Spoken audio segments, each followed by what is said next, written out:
Dalawang lalaki sa Laguna ang nagkakilala at nagkailaban sa internet. Pero ilang buwan lang ang nakalipas, ang mabilis nilang ulayawan na uwi rin sa malungkot na istorya. Ang kwento sa unang bahagi ng ating balita serye ni Mr. Exclusive, Gary D.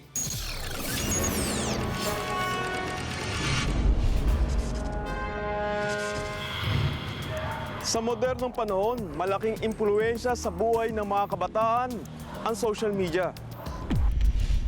Instrumento ito ng pagkakaroon ng kaibigan.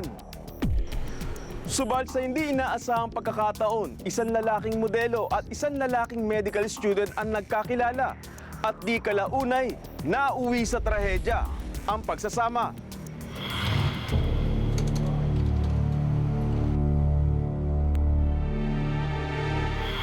Matayog ang pangarap ni June Francis Bartolosa. Sa edad na 19, artistahin ang kanyang dating. Kaya isa sa mga pangarap niya ang mag-artista. Kaya trumarakit siya bilang isang modelo. Habang si Manuel, hindi niya tunay na pangalan. Isang third-year med student na nagnanais maging isang doktor. Buwan ng July na magkakilala ang dalawa nang bilhin ni Bartolosa sa online shopping website ang cellphone na ibinibenta ni Manuel. From that time na naging intimate friends sila, nagkaroon sila ng personal relationship. At dito na nagsimula ang espesyal na relasyon ng modelo at ng med student. Subalit 3 buwan mula na magkakilala ang dalawa, isang trahedya ang nangyari.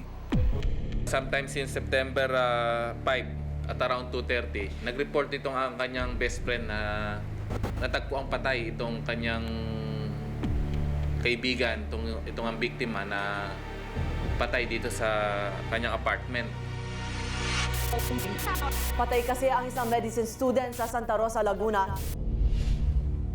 Ano ang nangyari sa espesyal na pagsasama ng magkaibigan?